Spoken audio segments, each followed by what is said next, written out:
Hello everyone, this is Mrs. Logus and I will be taking you through numbers 1 to 13 on the cumulative review packet number 2, and we'll be going through everything step by step. I want to apologize in advance for this smartboard limited mode. I need to update my software at home, so unfortunately this logo is going to be here the whole time. Annoying, but we'll make do, won't we? Speaking of making do, if we take a look at numbers 1 through 5, I want to remind you that all of those questions were from, or something similar to, cumulative test number 1, and those are the most missed questions that Mr. McConey and I decided to put on there again, so hopefully we can see some excellent improvement from you. So let's take a look first at number 1. When we're looking at this equation to solve, remember that you want to start inside out. So when you're looking inside these parentheses, think about the order of operations. Do we multiply or do we subtract first? We multiply. So I'm going to keep the 10x on the outside, keep the subtraction sign, but within here I would get 14 minus 16x minus 12, close parenthesis, equals 8 minus 2x. And now my job is to make this more simple, or my goal. And I notice that within the parentheses, still order of operations, I can combine those like terms. So I'll get 10x minus parenthesis. We have negative 16x, which is not a like term, but 14 combined with a negative 12 is a positive 2. At this point, I cannot combine anymore, but I can distribute in this negative, or technically a negative 1. And so if I do that, I recognize that I am not multiplying the 10x because it's not directly next to the parenthesis, so I'm just going to combine it in a bit. So I have 10x plus 16x, because of the negative times negative, minus 2 equals 8 minus 2x. Continuing to combine like terms, I would have 26x minus 2 on this side equals 8 minus 2x on that side. And now I have variables on both sides, so I want to continue solving. So I'm going to move the 2x to the left side. I would get 28x minus 2 equals 8. I then would add 2 to both sides, get 28x equals a positive 10, divide by 28, and so initially that would get me an answer of 10/28, but as you know, we want to reduce as much as possible. We can divide these both by 2, so my final answer is 5/14. Number 2 asks us to solve for y. But if you look at the equation first, you might notice that this term and this term have a y. And right now, it seems impossible to solve for y if we have 2 of them. So we eventually need to go from 2 y's to 1. But first, I think it's a great idea if we get the y's together. So let's move this xy term over to the other side. So we have 2y plus xy plus 8b equals 7c. Now that I have the y's on this side, I would suggest moving the 8b to the other side. So we'd have 2y plus xy equals 7c minus 8b. Now the only way that I know to go from these two terms having a y and a y to getting a singular y is thinking about the greatest common factor, GCF. If you look at this first term and the second term, they have a y in common. And so if you take the common y out, you're left with 2 plus x. And so now it's going to be a bit easier for us to solve for y now that there's only 1. And at this point, remember that y is multiplying 2 plus x. So if we want to get rid of 2 plus x, we would need to divide both sides by that quantity. And so our final answer would be that y equals 7c minus 8b all over 2 plus x.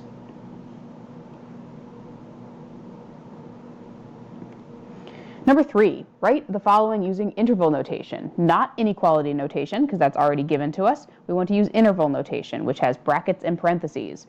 And what this says is that a number is greater than or equal to -7, which means if we're writing this in interval notation, if I'm bigger than -7, that means that -7 is my smallest possibility. In an interval notation, the smallest number must be on the left. Because it's greater than or equal to, it is a bracket. But if I'm going all the way larger than -7, I'm going to go all the way to positive infinity. and this symbol needs to be a parenthesis because it is not included. Number 4, an iPad that you want to purchase is 15% off of its original price and is now on sale for $275. What was the original price? So when we're looking at this problem, we don't know what the original price is, so I'm just going to call that X. But I do know that I paid for something that's 15% off of this price. Now, if you think about what that means, 15% of the original price, of in math really means multiply, and 15% is really 0.15. So you could think of it as 0.15 times the original value, but if you're thinking about how much you're actually paying, if your discount is 15%, that means that you're actually paying 85% of the original value. And to get this 85%, you're really taking your 100% of your bill and subtracting the 15%. So if you're thinking about what this means in terms of an equation, you're paying 85%, 0.85 of, or multiplied by the original value, which is X, and that is going to equal the discounted total. So if I wanted to solve for X, I would divide both sides by 0.85, and my final answer would be $323.53. Now, as a side note, because this has come up on other problems, if this original problem had not said discount, but we were talking about tax, so let me just make something up for a minute. If you were dealing with a tax problem where I said there was maybe a 6% tax on the entire bill, what you would need to think about is that you'd pay 100% of the bill plus the 6%. So it would be, this would be 106%, which is really 1.06 as a decimal. So your equation would be 1.06x would equal $275. So that's just a separate example, but thought I would throw that in there for some review. Number 5, the most missed question on the cumulative test number 1. Definitely going to be on here. 2 cars are competing in a race at a racetrack. The first wants to win and speeds at 70 miles per hour. Notice that the unit is hours. The second car unfortunately stalls for 3 minutes, but then bolts at 80 miles per hour, again, to try to win the race. We want to really consider the units before we write our equation. And so we want to write an equation first for the first car. And so the first car is going 70 miles per hour. But because we're stalling for 3 minutes, I'm going to convert everything to minutes. If we have 70 miles per hour, what we need to do is take this. We need the hours to become minutes. So I know that 1 hour is the same as 60 minutes. The hours as a unit would cross out. So I really take 70 divided by 60, which really means that my new speed would be 70 over 60, which is really 7/6 miles per minute. So my equation, if it's distance equals rate times time, would be distance equals 7/6 times the time. And again, just for the understanding, this is 7 miles per 6 minutes. If I want to write an equation for the distance the second car travels, this time the car is stalling by 3 minutes. So if you're interested in making an equation, if you're stalling by 3 minutes, that means that the time is affected, not the distance. So that means that my time is subtracted by 3, and then this time needs to be completely multiplied by the rate in order to distance equals rate times time. If we're going 80 miles an hour, notice we did 70 divided by 60 here. So if I took 80 divided by 60, I would convert to miles per minute. Cross out the zeros, we would get 8/6, which is really 4/3.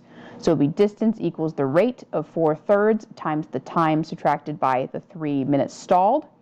So this equation is correct, but I'm going to distribute the 4/3 and get that distance is equal to 4/3 t, and this times this would end up getting -4. So this would be the equation for the second car, and this is the equation for the first car. Notice there is no graph this time. That's because I want to focus more on the algebraic understanding. where do the two equations above intersect? And if we want to do that first without a calculator, without a graph.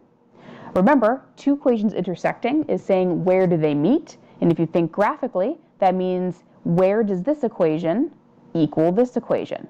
They're both equal to d, which means that I can say that 7/6 t should be equal to 4/3 t minus 4.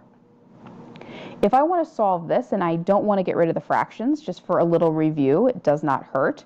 If I subtract the 4/3 t to this side, I'm going to move over here. I would get 7/6 t minus 4/3 t equals -4. If I get a common denominator, I would multiply this top and bottom by 2. So it's really 7/6 t minus 8/6 t equals -4. This would be -1/6 t equals -4. If I multiply both sides by the reciprocal, or multiply both sides by -6, I would get that my time is 24. And it's asking what does the intersection point eventually mean, but also what is the other value. So the first part of my point so far is 24 comma something. To find the y value, you can plug it back into either equation.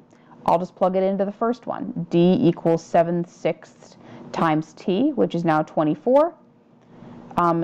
If you in the calculator, or if you want to do it in your head, 7/6 times 24 really ends up being positive 28.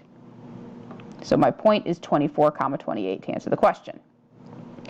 If you would like to check yourself in your calculator and you're interested in that, what you would do, and I already have it ready, is you would go to y equals, you would plug in both equations into your calculator, and then everyone's favorite menu, second trace, if you went to second and then you went to trace, and you looked at the graph, well, first before second trace, if you graphed it and looked at the graph, you might notice it doesn't look like they intersect.